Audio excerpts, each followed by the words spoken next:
Assalamualaikum warahmatullahi wabarakatuh.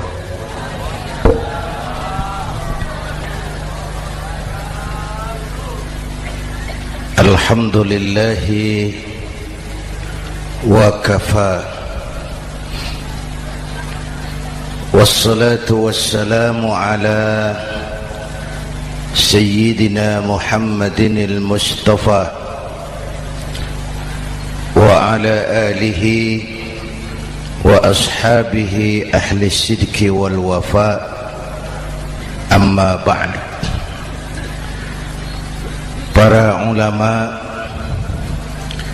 para habaib, para masyayikh yang saya muliakan,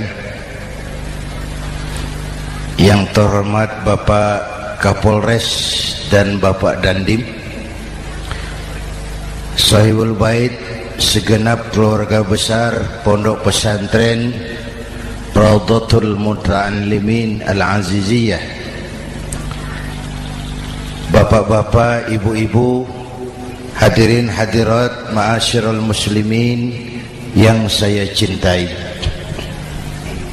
Saya bersyukur dapat menghadiri haflah Maulidin Nabiil Karim, dan saya bangga dan terharu dengan keberadaan Pondok Pesantren Raudhatul Muta'allimin Al-Aziziyah ini. Sekarang ini banyak orang bisa memberi contoh, tapi sedikit orang bisa menjadi contoh. Memberi contoh itu mudah, tapi menjadi contoh itu yang sulit.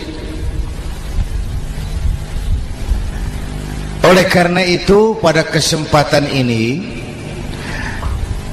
kita ingin mengambil contoh bagaimana Rasul melaksanakan perjuangan.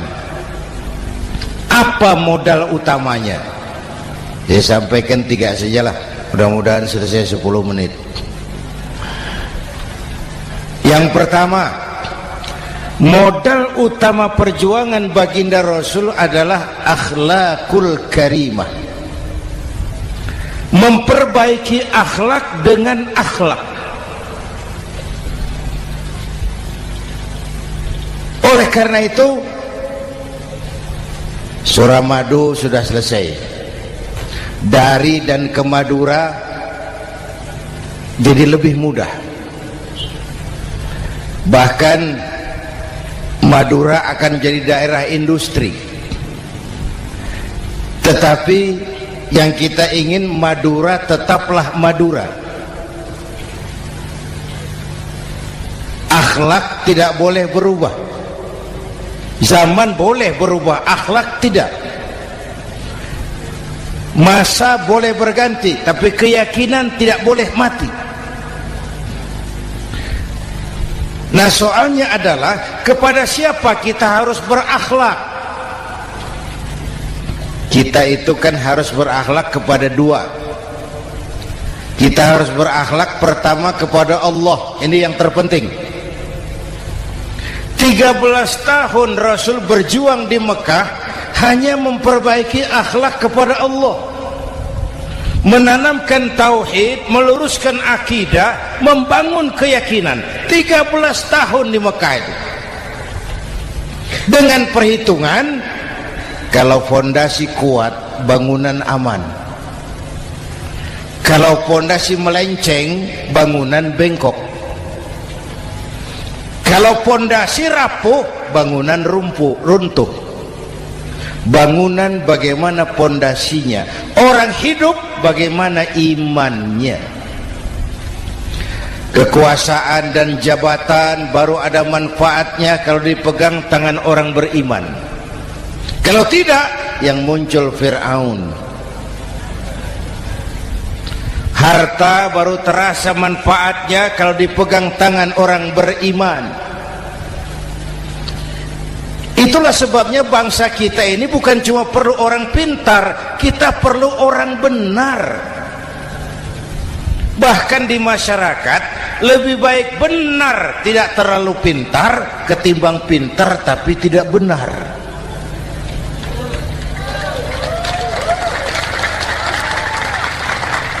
Kalau sudah pintar tidak benar, rusak rakyat itu Pak. Disuruh ngurus beras malah nimbun beras, ya. Disuruh ngurus laut jadi bajak laut. Disuruh ngurus hukum, bikin hukum seperti pisau, tajam ke bawah, tumpul ke atas. Kalau yang kecil salah, hukum cepat-cepat ditegakkan. Yang besar salah, diam pura-pura tidak mengerti. Itu yang melukai rasa keadilan.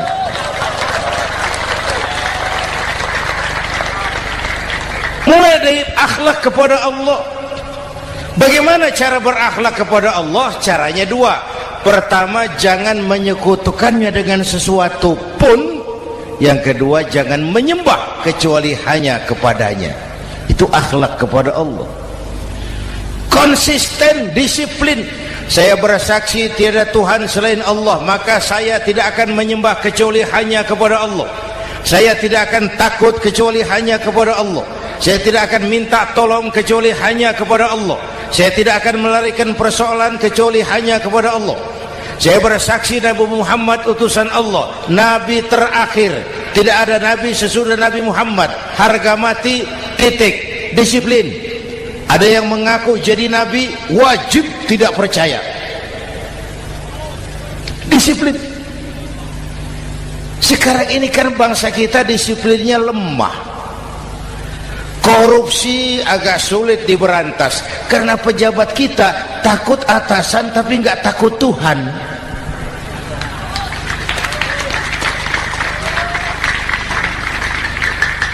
Itu sama dengan anak muda naik sepeda motor ngebut, lampu merah jalan terus, di stop sama polisi.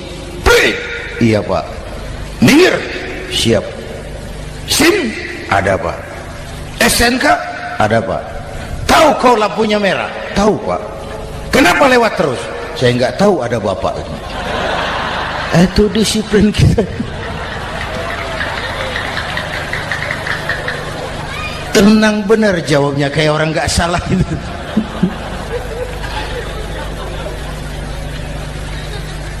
Iman. Apalagi belakangan ini saya sering bilang gini Pak, ini humor tapi agak tasawuf. Orang yang paling tenang hidupnya itu tukang parkir. Coba lihat tukang parkir, walaupun mobil banyak, mereknya bagus-bagus, tidak pernah sombong. Tenang ini, tenang. Nanti mobil pergi satu demi satu, habis sama sekali, dia tidak sedih.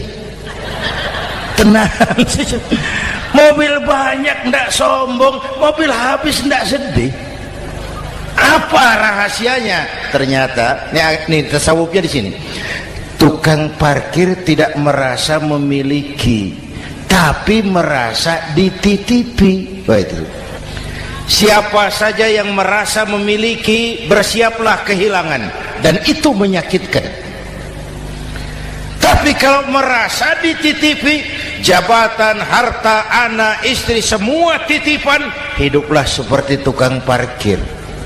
Pertama, titipan tidak boleh bikin kita sombong. Dititipi kok sombong, tidak pantas. Ya, Pak Zainuddin titip mobil ya, silakan. Yang punya mobil pergi, saya petatang peteteng. Tidak pantas dititipi kok sombong. Ada orang dititipi jabatan oleh Allah sombong. Dititipi sombong. Ada enggak pejabat sombong? Ada. Namanya Fir'aun. Itu pejabat-pejabat sombong anak buah Fir'aun semua. Dititipi harta oleh Allah jadi orang kaya, sombong. Sama tetangga tidak mau kenal, orang lain kecil semua, jalan tidak injak tanah. kuntilanak. Yang kedua penting, titipan harus dijaga baik-baik. Kalau tidak, yang nitip marah. Yang nitip marah. Pak, titip sepeda motor, silakan. Waktu diambil sepeda motor, kaca spion pecah, knalpot hilang, bemper hancur. Marah enggak yang nitip? Marah. Saya kan titip, kenapa enggak dijaga baik-baik?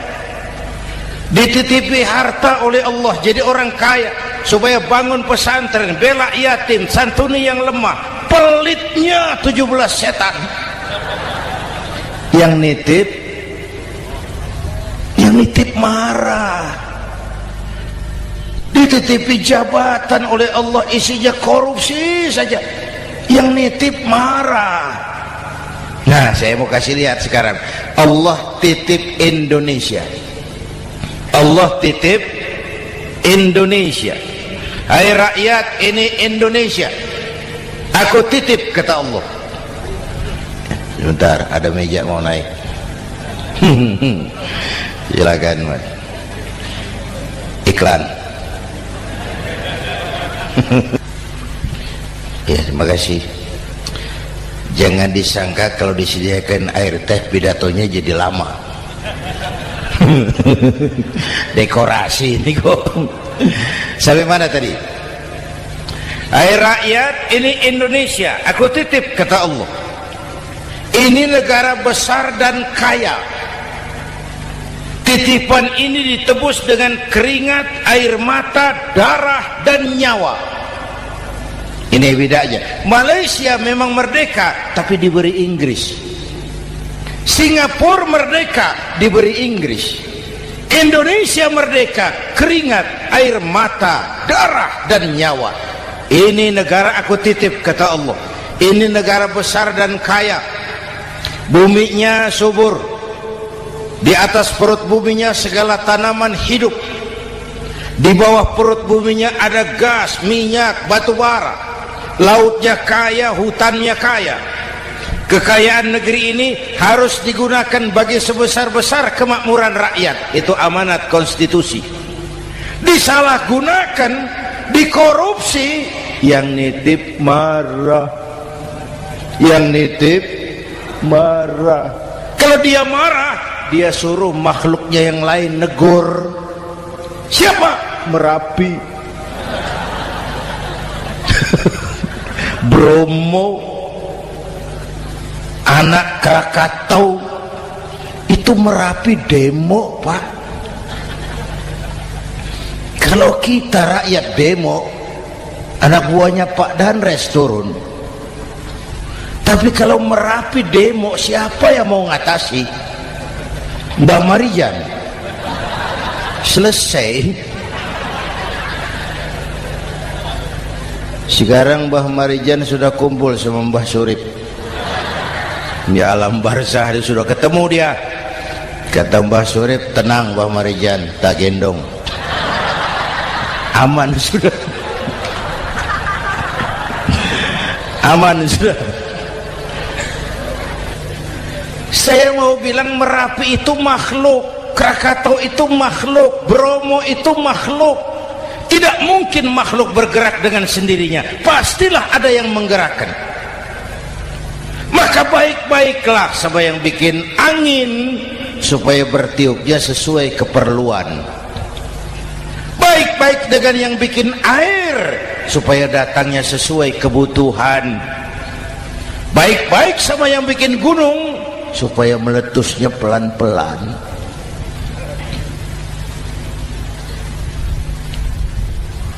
Bapak Ibu hadirin yang saya hormati, menjaga titipan.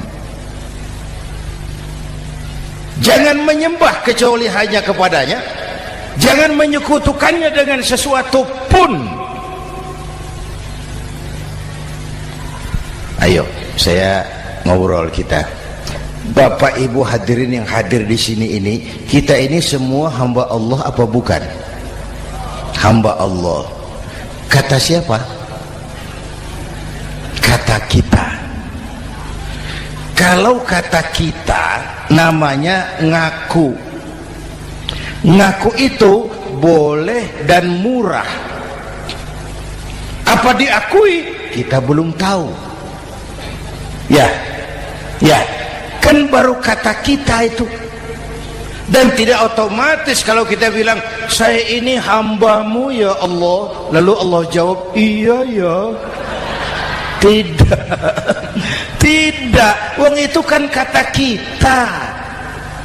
Saya hamba Allah, kata saya. Berapa banyak orang perbuatannya, ucapannya berkata saya hamba Allah, perbuatannya menyatakan dia hamba setan, hamba nafsu, hamba dunia, budak jabatan. Tidak sesuai ucapan dengan perbuatan. Jadi hamba Allah itu nggak mudah, digojlok, diuji. Coba lihat, yang jelas diakui sebagai hamba itu baru satu yang kita peringati ini, baginda Nabi. Allah mengakui kapan? Waktu menceritakan Isra dan Mi'raj. Apa yang dipakai kalimat? Subhanallazi asra bi'abdih. Maha suci Allah yang telah menjalankan hambanya. Hambanya. Muhammad itu hambaku, aku jalankan dia. Allah mengakui. Kapan kalimat ini turun? Setelah Nabi digojlok, ditempa, digembleng, diuji, difitnah, dicaci maki, dilontari kotoran unta, sahabat-sahabatnya dibantai. Lolos, Muhammad betul-betul hambaku. Ayo Isra Muhammad. Subhanallazi asra bi'abdi, hambaku. Jadi kalau mau jadi hamba Allah ya diuji, digojlok, digembleng. Nah, mari kita lihat kehambaan baginda Nabi. Orang yang paling bersih hatinya Rasulullah. Orang yang paling baik akhlaknya Rasulullah. Orang yang dosanya sudah mendapat jaminan ampun Rasulullah. Tapi Rasulullah kalau sholat malam bengkak kakinya karena rajin sujud. Hati bersih, akhlak terbaik, dosa sudah diampuni. Tapi kalau sholat malam kakinya bengkak karena rajin sujud. Saya tahu di sini juga banyak yang kakinya bengkak. Cuma urusannya apa, itu urusan masing-masing. Pada tingkat seperti itu Rasulullah, saya perlu Allah, saya perlu Allah, saya perlu Allah. Yang 100 tahun kita bangun selesai oleh gempa 3 menit. Ya, yang 100 tahun kita bangun ternyata selesai oleh gempa 3 menit. Kita perlu Allah, kita perlu Allah. Makanya musibah itu kan kalau menimpa orang baik-baik namanya ujian. Kalau menimpa orang setengah baik itu paru-paru, yang bikin malaikat bingung. Sholat rajin, maksiat tekun, baca Quran mau, fitnah orang hobi, ngaji nyolong jalan terus. Untung di sini nggak ada yang begitu. Di Jakarta banyak. Di sini insya Allah sama. Jakarta. Orang separuh-separuh seperti itu kalau dapat musibah itu namanya teguran, bukan ujian. Kenapa ditegur? Lalai. Nah, kalau orang jahat dapat musibah itu namanya persekot. Uang muka tanda jadi. Kontannya nanti di akhirat. Kalau diuji bukan saja harus sabar tapi harus lulus. Kalau ditegur, introspeksi, perbaiki yang kurang, kurangi yang memang berlebihan. Bertali-tali, bersambung-sambung musibah ini, dan musibah kalau datang tidak pernah memilih, tidak pernah memilih. Bapak Ibu hadirin yang saya muliakan, jadi mari yang pertama jaga akhlak kita kepada Allah. Jangan menyekutukannya dengan sesuatu pun, jangan menyembah kecuali hanya kepadanya. Sekarang kan musim entertain, orang pandai membangun pencitraan, orang pinter bikin bungkusan. Sekarang ini kiai sama dukun tipis bedanya. Bener Pak, pemburu hantu pakai sorban, pakai gamis, nanti kiai pakai helm. Atribut sudah kacau sekarang ini, siapa pakai apa, siapa mau jadi apa, ndak jelas. Sementara masyarakat kita memang agak kutil, kurang teliti, cepat heran, gampang kagum. Pernah terjadi suatu saat tabrakan di jalan, keras sekali, korban jatuh berlumur darah, dikerubungi orang banyak. Datang wartawan mau ambil gambar dari dekat, sulit, banyak sekali orang ngerubung. Dia cari akal, tolong saya dikasih jalan ke dekat korban. Orang menoleh semua. Saudara siapa? Saya bapaknya korban, katanya.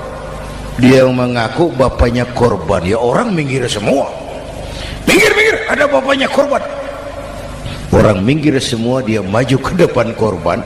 Sampai di depan korban pucat mukanya itu wartawan. Kenapa? Yang ketabrak anak monyet, Pak. Dia sudah ngaku bapaknya korban.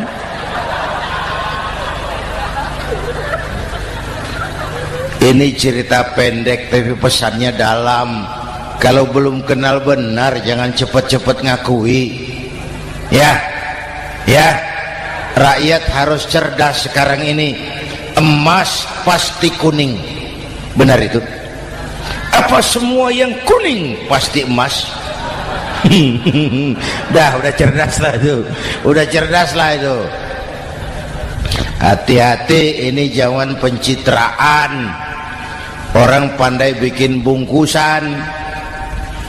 Oleh karena itu kita juga harus punya filter supaya tidak hanyut oleh kedangkalan-kedangkalan pencitraan itu. Satu itu akhlak kepada Allah. Yang kedua, kepada siapa kita berakhlak? Kepada sesama manusia. Kepada sesama manusia itu siapa? Pertama, sesama muslim. Malam ini saya hadir di sini, saya tidak merasa tamu. Saya hanya keluarga di tengah keluarganya. Bahwa saya lahir di Jakarta itu sih kebetulan. Saya enggak pesan. Yang kita tidak pesan jangan diributkan. Kita enggak pesan. Warna kulit seperti ini kita enggak pesan. Dari suku apa lahir kita enggak pesan. Potongan seperti ini kita enggak pesan. Islam membebaskan manusia dari ras diskriminasi.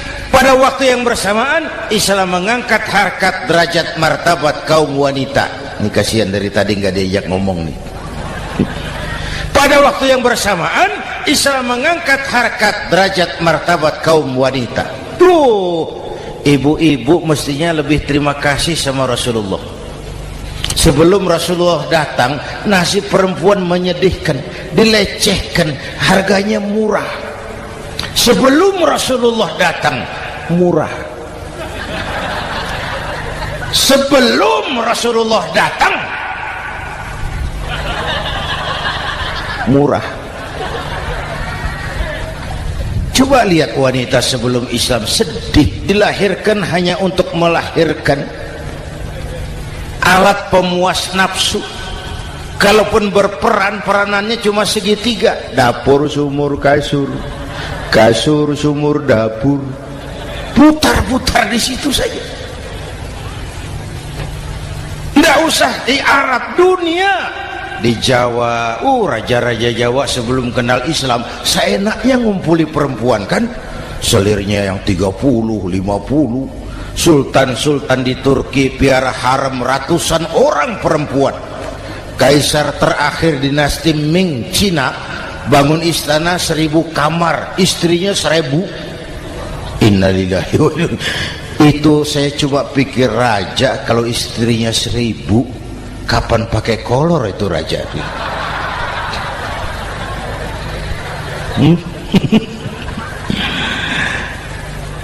Rasulullah datang terenyuh, an-nisa imadul bilad, perempuan jangan diperlakukan begitu, perempuan tiang negara, kalau baik perempuan baik negara, kalau rusak perempuan hancur negara. Waktu ditanya, ya Rasul, siapa yang paling harus saya taati di dunia? Ibumu. Setelah itu siapa lagi? Ibumu. Setelah itu siapa lagi? Ibumu. Setelah itu siapa lagi? Bapakmu. Menghargai perempuan, ibumu, ibumu, ibumu, bapakmu. Ibu 3 kali disebut, bapak 1 kali, ibu 3 kali, bapak 1 kali, ibu 3, bapak 1 bapak. Gimana sih ngitungnya jadi kerok begini? Salah ngitungnya, salah.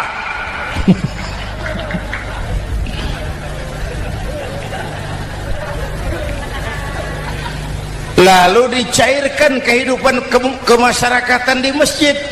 Masya Allah, masjid itu pendidikan demokrasi betul. Pertama, siapapun masuk masjid copot sandal, buka sepatu. Benar itu? Ini masyarakat yang mau kita bangun. Tidak ada warga negara kelas 1, semua sama. Lurah masuk masjid buka sepatu, rah. Camat masuk masjid buka sepatu, mat. Gubernur masuk masjid buka sepatu, Nur. Nikmatnya masyarakat masjid, nikmatnya masyarakat masjid. Coba binatang saja harganya tidak sama toh. Sapi yang mahal, yang gemuk, betul? Karena harga sapi pada dagingnya, makin gemuk sapi makin mahal harganya. Tapi ada burung perkutut lebih mahal dari sapi, padahal dagingnya sedikit, betul. Kenapa harganya lebih mahal dari sapi? Harga perkutut suaranya. Di mana harga manusia yang paling gemuk? Silahkan bersaing dengan sapi. Maaf.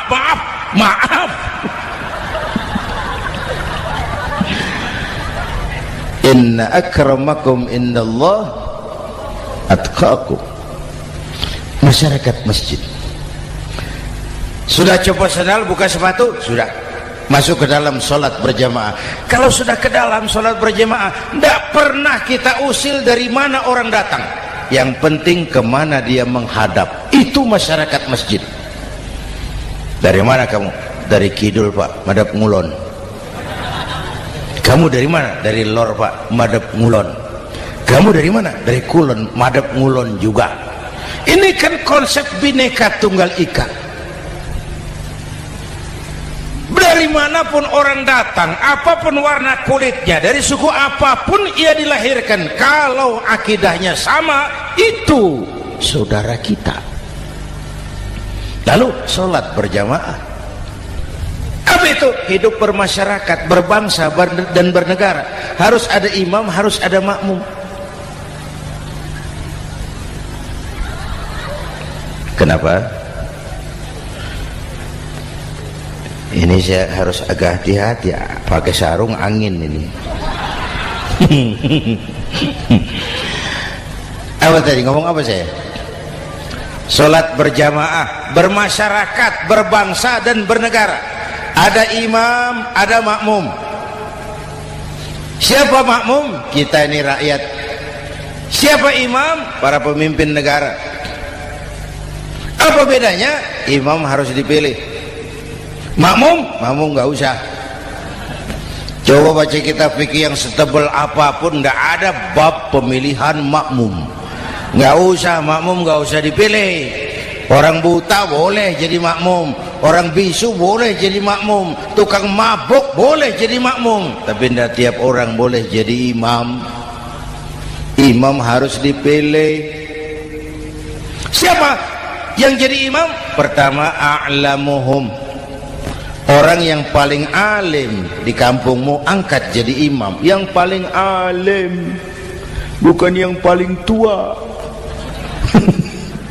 Yang paling alim, tahu urusan, punya konsep, punya visi dan misi, mengerti negara ini mesti dibawa kemana, jalan keluarnya apa, angkat jadi imam. Pak, ada dua orang Pak, alimnya sama, yang mana yang dipilih? Kalau ada dua orang alimnya sama, kata Nabi, afsahuhum, yang lebih fasih lidahnya. Apa artinya fasih? Nyambung sama rakyat, tahu apa yang dimaui rakyat, nyambung. Tidak sah orang fasih bermakmum kepada imam cedal.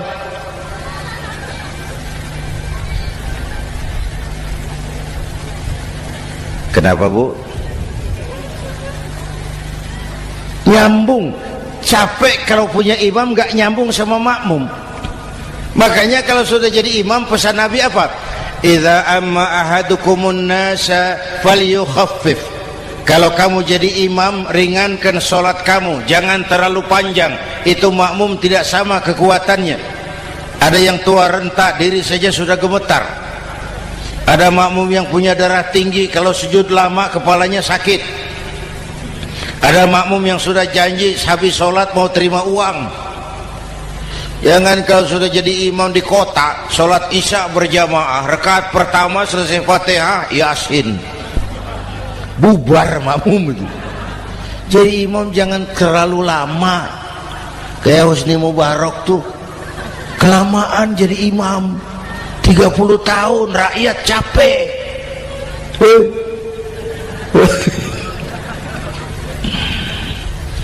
Bapak Ibu hadirin yang saya hormati, nah masyarakat Islam ini loyal, taat, setia. Kapan? Kalau imamnya benar. Imam takbir, makmum takbir, imam ruku', makmum ruku', imam i'tidal, makmum i'tidal, imam sujud, makmum sujud. Tapi masyarakat Islam tidak buta. Imam keliru, makmum wajib menegur. Ya. Bagaimana negurnya? Mestinya ruku', imam sujud. Wah, keliru ini. Subhanallah, kan gitu. Itu aturan main. Tidak boleh imam keliru, makmum emosi, main pegang, mam, hoi salah, hoi, kacau sholat.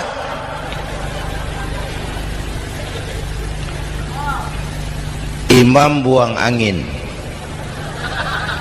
apa makmum lalu berkata, demi kesetiaan saya kepada imam, imam buang angin, saya lebih keras lagi.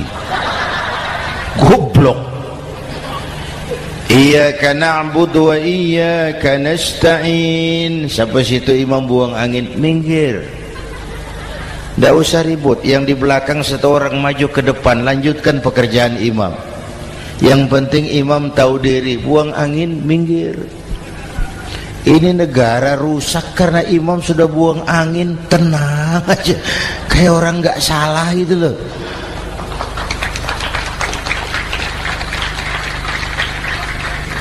Selesai sholat dikasih tahu, imam tadi buang angin ya sedikit. Apa kalau nggak sedikit lalu nggak rusak sholat itu? Nah, dalam berjaga akhlak kepada sesama, ayo kita jaga kesatuan, persatuan, kerukunan, kekompakan. Ini pesantren Raudhatul Muta'allimin Al-Aziziyah, ini aset kita. keberadaannya, pengembangannya, kelangsungannya, bukan sekedar tanggung jawab pengurusnya, tanggung jawab kita sesuai dengan bidang dan kemampuan masing-masing.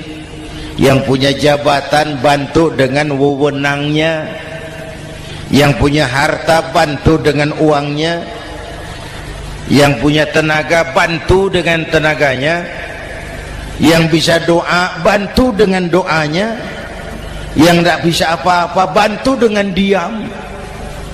Diam saja lumayan loh itu membantu.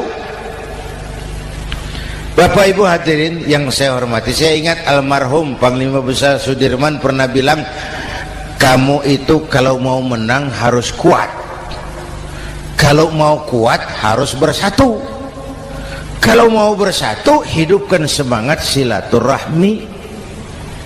Mau menang harus kuat, mau kuat harus bersatu, mau bersatu hidupkan silaturahmi. Bapak Ibu hadirin, rukun antar umat seagama. Beda pendapat boleh, marah jangan. Kalau di Jakarta kan sekarang lagi musim apa itu wahabi yang bid'ah, sedikit bid'ah itu. Saya sih bilang yang suka tahlil bagus, terusin. Yang nggak suka tahlil nggak apa-apa, tapi jangan mencaci maki yang suka tahlil. Orang yang mabuk masih banyak kok yang tahlil dicaci maki. Kita nih seperti orang kurang kerjaan. Waktu guru saya Hadratul Mukarram Ki Haji Dr. Idham Khalid wafat, saya ajak orang baca Fatihah. Selesai, saya lagi duduk di belakang, seorang pengusaha nemui saya, Kiai, kenapa? Saya coba ingin kepastian. Apa? Orang yang sudah mati dibacakan Fatihah itu, apa pahalanya sampai? Saya bilang gini, Mas, kamu kalau nggak percaya mati aja dulu. Saya bacain Fatihah, tunggu di sono. Kalau nggak nyampe balik lagi nggak apa-apa.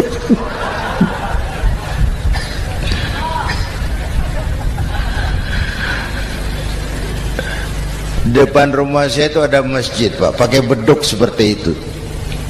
Ada teman saya, Kiai, pakai beduk masjidnya. Iya pakai. Kan Rasulullah tidak pakai. Tidak memang. Bid'ah tuh. Loh, siapa bilang? Beduk itu bukan agama, itu budaya, tanda masuk waktu. Bukan manggil orang sholat. Manggil orang sholat pakai azan. Tanda masuk waktu, itu hebatnya Wali Songo, pakai beduk. Kalau nggak mau pakai beduk boleh, teriak-teriak juga boleh. Maghrib, boleh. Tapi Wali Songo kan bijaksana, pakai beduk saja, sekali pukul satu desa dengar. Itu bijaksananya dakwah Wali Songo. Kalau beduk dianggap bid'ah, miskin kita. Itu budaya. Seperti sepeda motor, itu budaya. Kalau nggak mau pakai beduk boleh, teriak-teriak juga boleh. Maghrib, boleh. Tapi Wali Songo kan bijaksana, pakai beduk saja, sekali pukul satu desa dengar. Itu bijaksananya dakwah Wali Songo. Kalau beduk dianggap bid'ah, miskin kita. Itu budaya. Seperti sepeda motor, itu budaya. Kalau beduk dia nggak bid'ah, sepeda motor bid'ah tuh. Rasulullah nggak pakai, jual, beliin unta.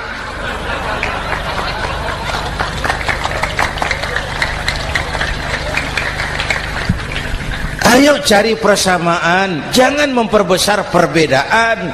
Hormati pendapat orang kalau pendapat kita juga ingin dihormati. Kasus Ahmadiyah meledak lagi di Cikesik, Banten. Lalu pendekar-pendekar HAM menganggap itu tirani, mengganggu kebebasan beragama. Dia lupa bahwa Ahmadiyah masalahnya bukan kebebasan beragama, tapi penodaan terhadap agama. Kalau kebebasan beragama sih umat Islam welcome. Orang mau Hindu, mau Buddha, mau Kristen bebas memilih agamanya masing-masing. Tapi ini kan Ahmadiyah lain, ngakunya Islam tapi ada nabi lagi sesudah Nabi Muhammad, namanya Mirza Ghulam Ahmad, asal dari India. Saudara hadirin yang saya hormati, ini yang prinsip penodaan terhadap agama. Kalau nggak ngaku Islam nggak masalah. Supaya mau aman caranya cuma dua, Ahmadiyah jadi agama sendiri, karena Malaysia sudah melarang, Brunei sudah, Rabithah Alam Islami menyatakan aliran sesat, Saudi Arabia melarang pengikut Ahmadiyah pergi bikin haji, dia dianggap non muslim. Cuma memang pemerintah kita nggak tegas. Kalau dari dulu dinyatakan dilarang, nggak akan ada lagi kasus-kasus seperti itu.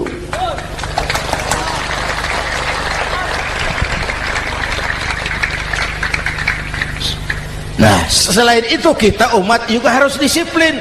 Coba sudah berapa banyak nabi bermunculan di Indonesia. Dan Indonesia ini saya heran, Indonesia ini pasar bagus, Pak. Kalau ada nabi, ada aja pengikutnya, saya heran tuh. Indonesia ini pasar bagus.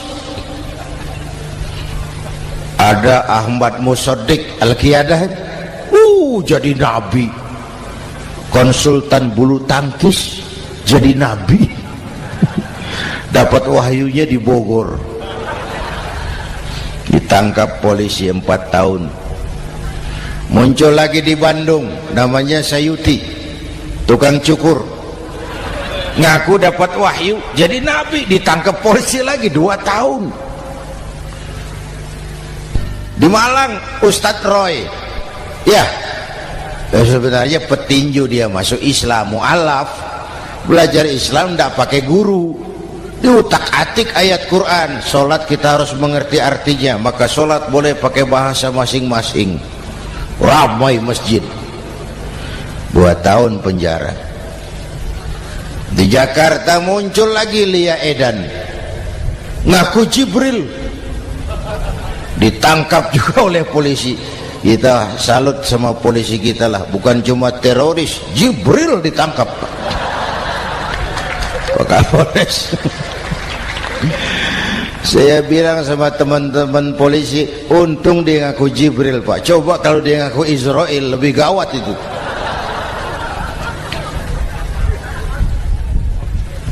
Yang parah, antara Cirebon Losari, dia perbatasan Jawa Tengah Jawa Barat, pernah muncul agama baru namanya agama Jasun, agama Jawa Sunda, agama Jasun Jawa Sunda. Yang jadi nabi Tugimin. La haula wala quwata. Saya bilang ini jangan jadi nabi, jadi kiai juga nggak angker ini. Al Mukarram Bapak Kiai Tugimin, nggak enak. Yang lebih ndak enak selawatannya loh itu. Kalau kita kan tadi nikmat tuh, ya Habibi ya Muhammad, nikmat rasanya itu. Coba ganti sama yang tadi, wah enggak, ya Habibi ya Tugimin, nggak enak itu, Pak. Jadi umat Islam itu sangat menghormati orang lain agama. Soal agama orang lain, lakum dinukum, awas hati-hati kalimatnya. Kita menghormati orang lain agama. Soal agama orang lain, lakum dinukum. Kita memang yakin cuma Islam agama yang benar, tapi bukan berarti kita boleh menghina agama orang lain. Kenapa? Kalau agama kita yang dihina, kita kan sakit hati. Orang lain sama dong. Itu sebabnya Allah berpesan, jangan kau caci maki Tuhan mereka, karena mereka akan balas mencaci maki Tuhanmu. Dan itu artinya mencaci maki aku, kata Allah. Jelas ini? Jelas? Justru karena umat Islam mayoritas di Indonesia, maka kerukunan antar umat beragama terjaga dengan baik. Kalau umat Islam mau main kasar, mau main kayu, mau main keras, Umat Islam ini 85%, yang lain pasti selesai, saya jamin selesai. Tapi kan tidak, kita sadar betul ini negara Pancasila, kita sadar betul bahwa kita harus menghargai orang lain agama, menjaga kerukunan, rukun antar umat beragama. Yang ketiga, rukun antar umat beragama dengan pemerintah. Dulu kiai saya bilang, sultanun zulum khairum min fitnatin tadum. Pemerintah yang jelek pun sebenarnya masih lebih lumayan ketimbang tidak ada pemerintahan, kalau itu ukurannya. Coba umpama nanti Pak SBY sudah terlalu pusing, lalu pengumuman jam 000, seluruh rakyat Republik Indonesia saya umumkan mulai malam ini tepat jam 000 pemerintah bubar. Ayo bayangkan seperti apa kita tanpa pemerintah. Hukum rimba, yang kuat menekan yang lemah, yang kaya merampok yang miskin. Rumah saudara dirampok, lapor ke polisi, kata Kapolres, maaf polisi baru bubar. Hak asasi diinjak-injak, lapor ke pengadilan, pengadilan bubar. Masih ada pemerintah saja yang kuat suka menekan yang lemah, apalagi kalau tidak ada pemerintah. Karena itu ulama dan umarok dua pilar utama. Kalau kuat keduanya, kuatlah masyarakat. Kalau rapuh keduanya, maka rapuhlah juga masyarakat. Bapak Ibu hadirin yang saya hormati, ini yang kedua, kita harus berakhlak kepada sesama. Yang ketiga, kepada siapa kita harus berakhlak? Kenapa? Iya, saya cuma lihat jam. Yang ketiga, kepada siapa kita harus berakhlak? Kita ini harus berakhlak kepada makhluk Allah yang lain di luar manusia. Kepada air kita harus berakhlak loh Pak. Saya dulu remaja ngaji fikih, kiai ngajar makruh buang air kecil di tanah yang berlubang. Saya protes, kenapa makruh kiai? Pertama, untuk kesehatan. Siapa tahu di lubang yang kau kencingi ada gas beracun. Kalau tidak kiai, kalau tidak maka artinya kau harus melindungi binatang yang ada di dalam lubang. Siapa tahu di lubang yang kamu kencingi ada semut sedang rapat membahas masalah Mesir. Apa dosanya lalu mati dikencingi? Ini namanya rahmatan li semut. Bapak Ibu hadirin yang saya hormati, ada hadis sederhana, fa iza zabahtum fa ahsinuz zibhata. Kalau kamu menyembelih hewan, sembelihlah dengan cara yang terbaik. Jangan nyembelih ayam pakai pisau tumpul, itu namanya tidak berperi kebinatangan. Kepada ayam kita berakhlak, kepada pohon kita berakhlak, kepada air kita berakhlak. Kenapa sekarang alam tidak seramah dulu? Karena kita juga tidak ramah kepada alam. Kenapa sering terjadi banjir? Karena tempat air kita kurangi. Dia bingung mau kemana. Air nggak punya tempat. Akhirnya masuk ke rumah kita juga. Masuk dalam zoharul fasadu bil barri wal bahri bima kasabat aydin nas. Karena kita tidak berakhlak kepada lingkungan.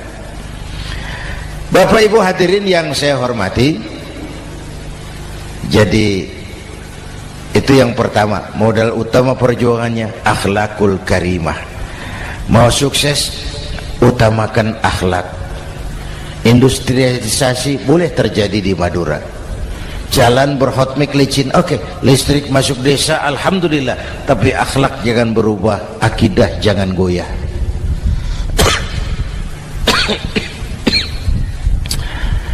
Teknologi tidak bahaya, yang bahaya orang yang menggunakannya. Wayang itu yang namanya cepot, itu bisa selawat badar kalau yang megang Anom Suroto. Cepot bisa selawat badar kalau yang megang Anom Suroto. Wayang bagaimana dalangnya, teknologi bagaimana orang yang menggunakannya. Satu. Yang kedua, yang kita contoh dari baginda Rasul, beliau itu sejak kecil tidak dimanjakan, Pak. Lahir ke dunia tidak sempat melihat wajah bapak. Umur 6 tahun ditinggal ibu. Umur 9 tahun ngembala kambing, berniaga ke Syam. Syam itu Syria sekarang.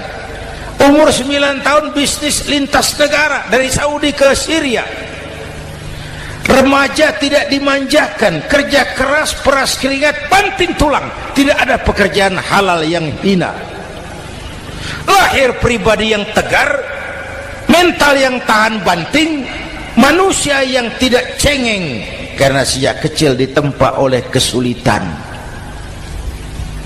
Jadi gini, orang itu kalau biasa susah, ketemu susah, ndak kaget, Pak. Mentalnya kuat. Saya santri biasa makan kangkung, datang ke rumah teman dikasih kangkung, loh makanan saya ini, dikasih daging ayam, nambah. Orang tuh kalau biasa susah enak. Saya santri biasa tidur di masjid, disuruh nginep di hotel, pules, Pak. Tapi yang biasa tidur di hotel suruh nginep di masjid, encok. Hidup ini perjuangan. Mau sukses harus berani susah. Jangan seperti dulu di cerita santri. Ada santri beternak lebah, ambil madunya itu. Satu hari dia mau periksa sarang lebah, naik ke pohon pakai tangga, pakai sarung biasanya santri. Dia lupa ada pakai celana dalam. Naik pohon periksa, entah bagaimana terpegang sarang lebah itu. Berhamburan lebahnya keluar. Salah satu masuk ke sarungnya. Tergigitlah Al-Mukarramnya itu. Dia menjerit, aduh, jatuh berguling ke bawah. Sudah lama jatuh, dia buka sarungnya, dia lihat bengkak. Karena bengkak kan jadi besar, senang juga dia. Dia berdoa, ya Allah, hilangkan sakitnya, biarlah bengkaknya. Ini kan, ini doa orang nggak konsekuen. Bengkak dan sakit itu paket. Mau bengkak ya harus berani sakit.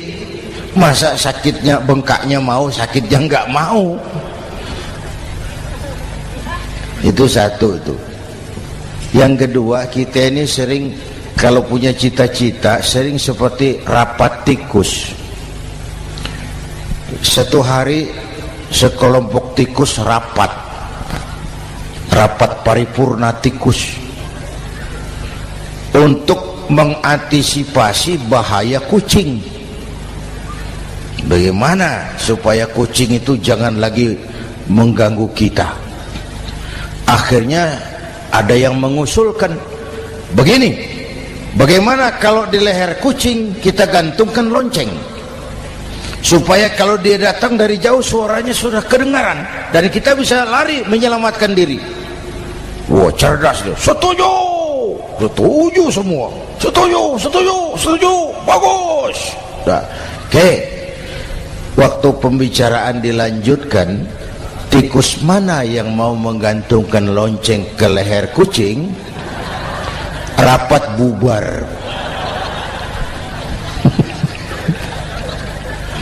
Setuju, akur. Iya. Waktu kerja selesai. Bapak Ibu hadirin yang saya hormati, terutama anak-anak saya, para santri, remaja, pemuda. Hidup ini persaingan. Bapakmu tamat SD, nak, kau sarjana. Bapakmu cuma jadi RT, nak, kau camat. Bapakmu tukang tambal ban, kau harus punya pabrik ban. Anak saya pertama dulu, saya titip mondok di Tebu Ireng. Tahun pertama pulang saya kontrol, sini kau, apa hasilmu setahun di pesantren? dia sodorkan saya sebuah piagam penghargaan juara lomba pidato di pondoknya. Saya heran, ini anak di rumah jarang ngomong, kok bisa jadi juara pidato? Saya tanya, kamu bisa pidato, apa yang dipidatoin? Dia bilang, kan kaset ayah dihafalin gitu. Ya saya ketawa juga, waktu itu dia masih anak-anak. Baiklah, tapi apa cita-citamu? Saya kepengen seperti ayah. Wah, kau ini salah. Kalau aku ayahmu di matamu menurutmu hebat, mestinya kau 10, 100, 1000 kali lebih hebat dari orang-orang yang kau anggap hebat. Karena tantanganmu akan lebih berat dari tantangan yang aku hadapi sekarang.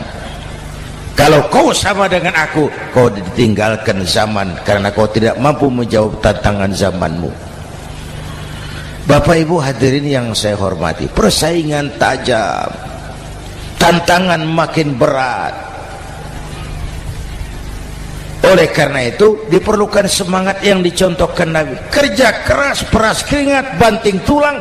Tidak ada pekerjaan halal yang hina. Sejak kecil ditempa oleh kesulitan. Asal jangan seperti saya tadi ngobrol sama teman-teman, sekarang ini di negara kita banyak politisi miskin negarawan. Pejabat-pejabat kadang-kadang kalau ngelihat rakyat tuh komentarnya nggak berpihak kepada rakyat. Saya ingat waktu Mentawai dihantam gempa, Nias hancur, infrastruktur hancur, rumah rakyat luluh lantak. Ketua DPR Pak Marzuki Ali bilang, bagaimana itu rakyat? Ya itu resikonya punya rumah di pinggir laut. Waduh, ini bukan komentar pemimpin, rakyat lagi susah kok dibilang kayak gitu. Saya prihatin dengan ucapan kayak gitu. Waktu cabai 100.000, di sini berapa sekarang? Sama ya. Waktu cabai mahal, ada pejabat bilang, rakyat suruh nanam cabai aja di halaman rumahnya. Ini kan nggak solutif dan nggak cerdas. Cabai naik, rakyat suruh nanam cabai. Nanti beras naik, rakyat suruh nanam padi. Yang saya khawatir kalau telur mahal, apa rakyat suruh betelur gitu? Ini kan nggak cerdas dan nggak solutif. Bapak Ibu hadirin yang saya hormati, apalagi tadi sudah saya bilang di awal, kita ini bangsa yang ditempa oleh kesulitan.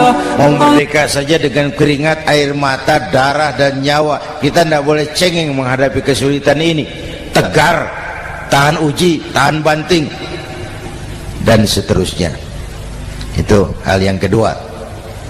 Yang ketiga, terakhir, Rasulullah itu sosok yang ibadahnya luar biasa. Tadi sudah saya jelaskan sebagian. Ibadahnya luar biasa. Ayo kita bantu keamanan negeri kita ini. Dengan apa? Istighfar. Wa ma kana Allahu mu'adzibahum wa hum yastaghfirun. Allah tidak akan turunkan bencana selagi di tengah mereka masih banyak orang-orang yang istighfar. Rasulullah yang dosanya sudah diampuni sehari 100 kali istighfar. Ayo kita ngobrol ini. Pak, saya ini Zainuddin ini kalau mengharap masuk surga dengan amal yang saya kerjakan sendiri, rasa-rasanya tipis harapan. Bener. Sholat saya berapa banyak saya tahu, sedekah saya berapa duit saya tahu, dosa saya berapa banyak saya tahu. Lalu saya baca sejarah, Nabi Adam dosanya 1, makan buah khuldi, dikeluarkan dari surga.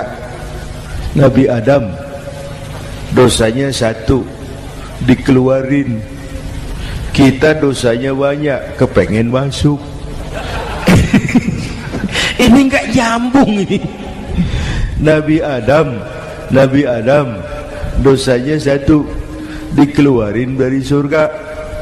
Kita dosanya banyak, kepengen masuk. Nggak nyambung. Apa yang bikin saya besar hati? Apa yang bikin saya optimis? Ada dua, Pak. Pertama yang disebut rahmat Allah, yang kedua disebut syafaat Rasulullah. Dua itu, Pak. Oh, kalau kita ini insya Allah nanti sampai ke surga, amin, amin. Kalau kita ini sampai ke surga, Pak, saya jamin itu bukan karena amal kita, itu karena rahmatnya Allah. Ndaklah seberapa banyak sih amalan kita mau menggapai surga. Kalau bukan karena rahmatnya Allah, sulit sampai ke sana. Hei manusia, dosamu besar, tapi lihat rahmatku lebih besar. Hei manusia, salahmu banyak, tapi ampunanku lebih banyak. Kau nangis di hadapanku, aku senyum melihatmu. Kau berjalan menujuku, aku berlari menyambutmu. Istighfarnya sehari 100. Lalu ada hadis qudsi, inni la ahammu bi'adzabi ibadi. Kadang-kadang aku pengen turunkan azab, bencana kepada manusia, tapi ketika aku melihat 3 perkara, murkaku surut, bencana aku tarik kembali. Coba perhatikan hadis kursi ini. Allah mau marah hendak jadi, bencana ditarik, musibah diangkat. Kenapa? Ada yang meredam murka Allah. Allah enggak jadi marah. Siapa? Pertama, suyukhan rukka. Aku lihat orang-orang tua tengah malam sujud sambil berlinang air mata, nangis di hadapan Allah. Itu kita hutang jasa loh, Pak, sama orang-orang yang tengah malam sujud nangis di hadapan Allah. Lihat yang begitu Allah tidak jadi marah.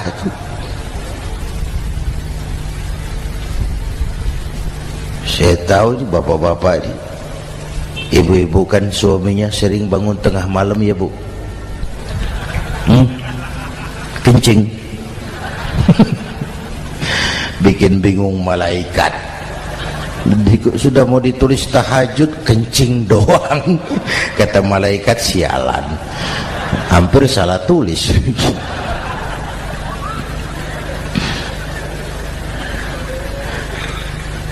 Aku lihat orang tua tengah malam sujud sambil berlinang air mata. Lalu aku lihat bayi-bayi tanpa dosa masih menyusu, sibyanan rudda. Bayi-bayi tanpa dosa masih menyusu, suci bersih, belum ternoda. Wa bahaiman rudda. Dan aku lihat binatang ternak melata mencari makan, kambing mudah cari rumput, alam terjaga keasriannya. Bagaimana bencana enggak mau nambah? Kita mengamalkan hadisnya juga terbalik. Yang diminta itu orang tua tengah malam sujud, bayi tanpa dosa nyusu. Sekarang bayi tanpa dosa dibuang ke tempat sampah gara-gara orang tua tengah malam nyusu. Terbalik namanya. Yang diminta itu orang tua tengah malam sujud, bayi tanpa dosa nyusu. Ini bayi tanpa dosa dibuang ke tempat sampah gara-gara orang tua tengah malam.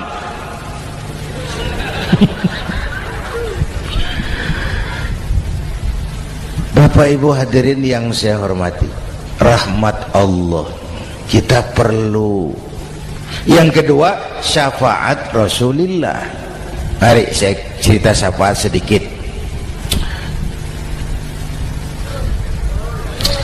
Ini sudah jam 00:05 ya.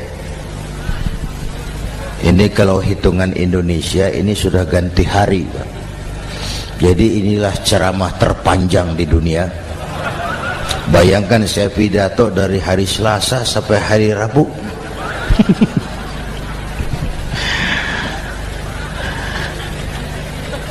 Syafaat agak saya singkat ceritanya. Nanti itu, Pak, setelah alam ini hancur sehancur-hancurnya, bumi gempa, gunung meletus, air laut tumpah ke darat, halilintar menyambar, planet-planet bertabrakan, semua yang hidup mati bareng tanpa persiapan, termasuk malaikat mati. Yang tinggal cuma Allah sendirian, yang lain hancur semua, tinggal Allah sendirian. Allah patroli berseru-seru, limanil mulkul yaum, ahai, siapa penguasa hari ini? Mana Fir'aun yang ngaku Tuhan, nongol kalau memang Tuhan? Mana Abrahat, mana Namrus, mana itu Benito Mussolini, mana itu Adolf Hitler, mana itu Hosni Mubarak? Penguasa-penguasa yang ngaku berkuasa, nol kalau memang penguasa. Gak ada yang jawab, Pak, semua sudah rebah. Allah lalu berkata, la ilaha illa ana. Ternyata tidak ada Tuhan lain selain aku. Allah sombong waktu itu. Kalau Allah sombong itu pantas. Hadis qudsi mengajarkan al-kibriya'u libasi, sombong itu pakaianku, kata Allah. Cuma aku yang pantas pakai. Kamu manusia nggak pantas pakai pakaianku, kebesaran. Pakaian Allah mau dipakai, sombong itu pakaian Allah, cuma Allah yang pantas pakai. Nanti itu yang pertama dihidupkan bukan kita, malaikat dihidupkan lebih dulu. Tiupan pertama, malaikat hidup semua, diatur panitia akhirat.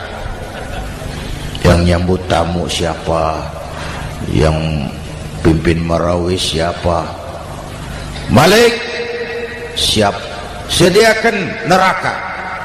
Aku mau bakar itu bajingan tengik yang waktu di dunia nggak mau sujud, jauh dari ulama, tinggal di masyarakat jadi biang kerok, sama yatim kejam. Sediakan neraka. Baik, Ridwan, iya, sediakan surga. Aku mau balas hamba-hambaku yang waktu di dunia rajin sujud, dekat dan cinta kepada ulama, santun kepada yatim, suka menolong orang yang memerlukan pertolongan. Baik, Jibril, Mikail, iya, ke surga. Untuk apa ya Rabb? Ambil kendaraan bernama Buraq, turun ke alam, cari di mana kubur kekasihku Muhammad, bangunkan dari kuburnya, bawa ke surga. Turun Jibril dan Mikail, cari kubur Nabi. Wong alam sudah hancur-hancuran, jangan cari kuburan, cari bangkalan aja nggak ketemu. Bingung dua-dua. Jibril sebelah mana kubur Nabi? Nggak tahu Mikail. Lalu dua-duanya sujud mohon pertolongan Allah. Dengan izin Allah terbuka kubur Nabi. Allahumma sholli alaihi wa ala alihi. Bangun dari tidur seperti orang bangun dari kubur seperti orang bangun tidur. Nabi mengusap mata, menoleh ke kanan Jibril, menoleh ke kiri Mikail. Lalu tanya, ayu yaumin hadza ya Jibril? Ini hari apa Jibril? Ini hari apa? Hadza ma wa'ada ar-Rahman. Ini hari yang dijanjikan Allah Muhammad. Ini kiamat. Kiamat Jibril? Kiamat. Jibril, kalau memang ini hari kiamat, aina ummati? Umat saya mana Jibril? Umat saya mana? Allah karim.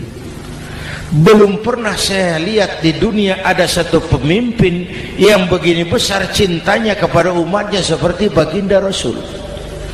Dari dunia sampai akhirat beliau cinta kita. Dari dunia sampai akhirat beliau bela kita. Bangun dari kubur, tahu hari sudah kiamat, yang pertama ditanya, aina ummati? Umat saya mana Jibril? Kita yang ditanya. Kalau saya yang pertama dibangkitkan dari kubur, lain pertanyaannya. Ini hari apa Jibril? Kiamat Zainuddin. Oh, bini saya mana Jibril? Nabi enggak tanya Khadijah wala Fatimah wala Aisyah, aina ummati, umat saya mana Jibril? Umatmu? Iya. Kau manusia pertama yang dibangunkan dari kubur. Yang lain masih dikubur. Oh. Lalu kita ke surga Muhammad. Perintah Allah, perintah Allah. Sampai di surga seperti orang tidak betah Nabi itu, resah, gelisah, mondar-mandir, mukanya murung.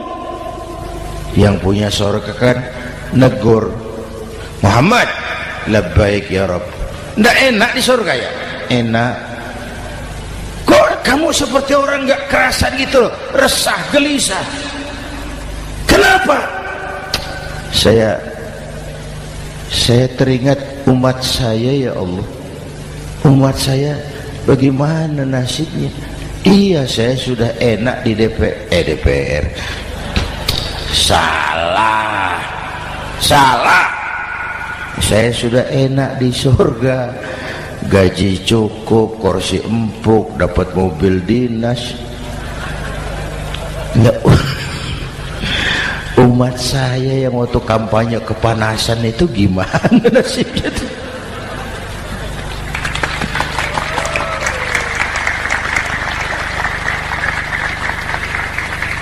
Makanya dulu di Senayan, di depan kantor DPR tuh banyak tukang kaca jualan di situ. Saya bilang ini tukang kaca pintar dagangnya di situ. Pas, maksudnya supaya yang mau berkantor di situ ngaca dulu. Ya, wakil lurah pasti tidak lebih tinggi dari lurahnya. Wakil camat tidak lebih tinggi dari camatnya. Ini kenapa wakil rakyat kok selalu lebih tinggi dari rakyatnya?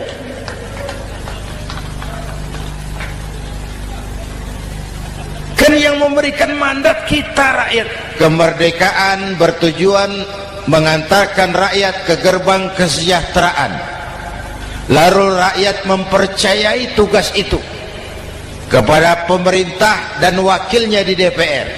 Saya percayakan kamu mengantarkan rakyat ke gerbang kesejahteraan. Itu amanat Undang-Undang Dasar. Biasanya yang diantarkan sampainya lebih dulu biasanya. Yang diantar sampai lebih dulu, yang mengantar nyusul, namanya ngantar belakangan. Ini lebih cepat wakil rakyatnya makmur daripada rakyatnya. Yang mau ngantar makmurnya lebih dulu dari yang mau diantar. Yang diantar kelelerahan di jalanan, yang mengantar udah sampai. Jadi bagaimana Muhammad? Saya minta izin mau keluar, tengok saya punya umat. Oke, saya potong ceritanya. Saat manusia dibangkitkan dari kuburnya masing-masing, Masya Allah, Masya Allah, saya nggak sanggup bayangkan jumlah manusia yang hidup di muka bumi sekarang kan 6 miliar. Cina berdua, India 2,5 miliar. Cina 1,5 miliar, India 1 miliar rakyatnya. Berdua sudah 2,5 miliar. Itu kalau kencing bareng banjir besar. Bayangkan manusia dari awal sampai akhir berapa puluh miliar kumpul di padang mahsyar. Subhanallah. Sibuk, panik, bingung mau disidang di hadapan Allah. Sebagian kumpul di pojokan berunding, kita mau disidangi. Terus ayolah kita cari bantuan. Kemana? Adnan Buyung. Begini. Kita ini kan anak cucu Nabi Adam. Pantas dong kita minta tolong sama beliau. Yuk, setuju. Berangkat cari Nabi Adam. Ya Adam, anta abal bashar. Adam, tuan datuknya manusia. Kami cucu kamu, anak turunan kamu mau disidang. Tolong kami Adam, tolong. Kata Nabi Adam, Quraisy mas, rombongan Jawa aku naik mumet lagi sama Nabi Nuh saja. Nuh bilang tidak bisa, saya juga punya masalah, pernah minta obat ditenggelamkan. Ibrahim barangkali, semua Nabi hand up, angkat tangan. Dikala itu yauma la yanfa'u malun wala banun, di mana harta tidak ada lagi artinya, anak-anak tak jadi beban, tiap orang sibuk dengan urusannya sendiri-sendiri. Saat itu ada satu pemimpin, Allahumma salli alaihi wa ala alihi, diizinkan Allah. Dikala semua nabi yang lain angkat tangan hand up, beliau malah ummati ana laha, ta'ali ummati, ta'ali ummati, umatku sini, umatku sini. Beliau memanggil-manggil umatnya. Yang bagaimana yang dipanggil?